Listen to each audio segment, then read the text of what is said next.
Rec League Podcast. Tell your friends, tell your neighbors, tell your family, tell your haters. Available on Anchor and Spotify and Google Podcasts, Radio Public, Breaker, and Stitcher.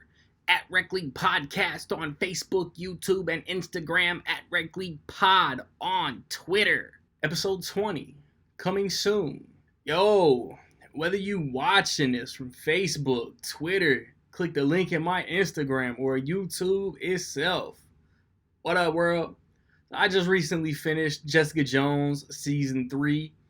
It stars, the usual cast: Kristen Ritter, Rachel Taylor, Eka Darville, Carrie-Anne Moss, and then Jeremy Bobb, Benjamin Walker, and Tiffany Mack. Of course, there are guest stars. There are a couple cool cameos. This really is Jessica dealing with the fallout of the end of season 2. Trish dealing with the fallout of the end of season 2. If you've seen the season, you know what happened to her. I think it's been like real time. It's been like a little over a year since season 2, so it's been a little over a year for the characters. And then Jessica meets somebody who isn't a normal human, and then the main villain gets caught in his crosshairs, and he's not Kilgrave, he's not her mom. He's like one of these highly trained, highly disciplined dudes. He's like Dexter, but he's not like doing what he does for good. You know what I mean? And she tries to put a stop to him. Man, like being the very last ever Marvel Comics TV series on Netflix, it's bittersweet, man. Like, cause while they were filming, there was no word like, hey, like every show's getting canceled. Like this is over. This whole universe is done. So the show it rides like a normal season 3. It doesn't, because I feel like had Netflix been like, okay, Marvel, ABC, y'all get one last season to give all these characters a proper send off. Just do one last Defenders season. Make it 15 episodes instead of the 8 episodes the first Defenders was. Put Punisher in it. Let Rosario Dawson come back.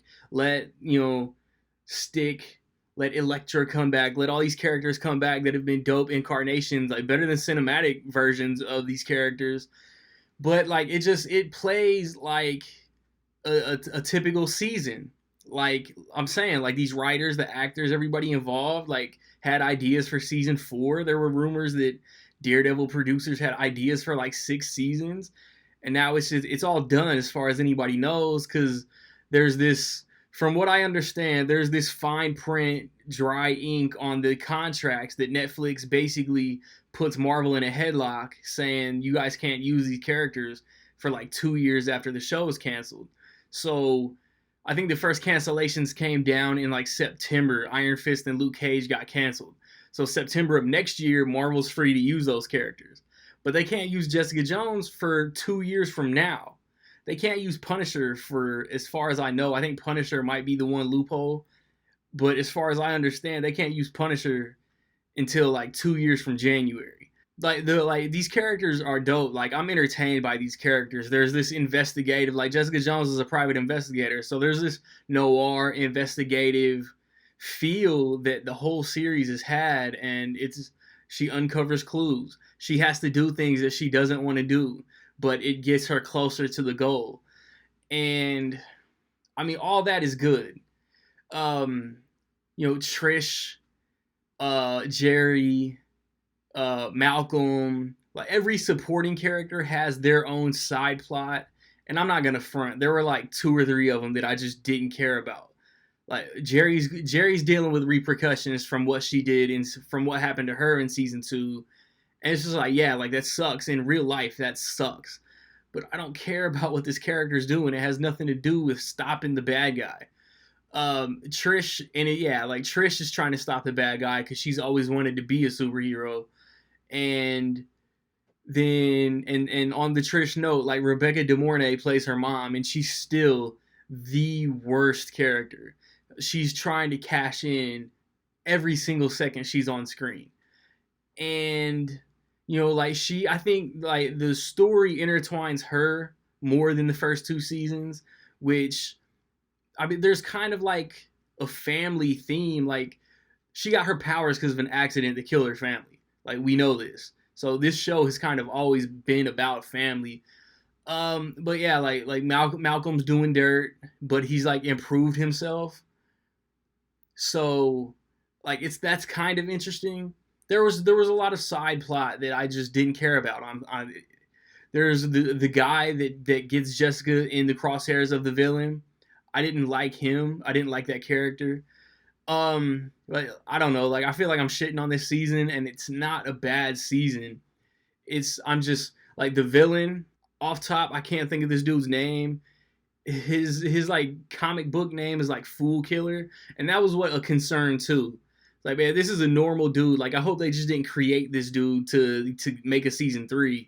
And I had to look, but yeah, he's pulled from the comics. His name is like Fool Killer or something like that. And different seasons of Marvel on Netflix, whatever the proper term for this universe is, the Defenders verse, I don't know, but like they've used villains from other heroes and put them in whatever season, and it's worked. Dude's name is Gregory Salinger, and he's a good villain. Like he's nowhere near Kilgrave, but he's better than the season 2 villain.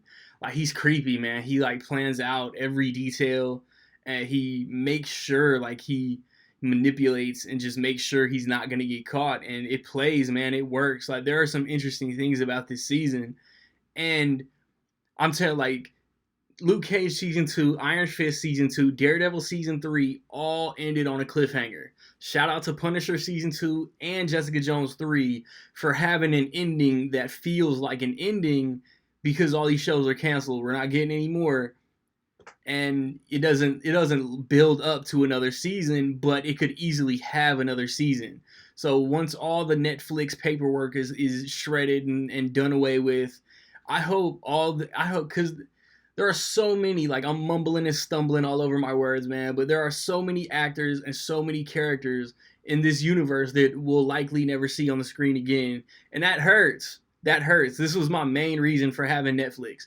And now I don't know why I still pay for Netflix. So like I said, like there's some stuff that I didn't like about this season, but there's some that I did.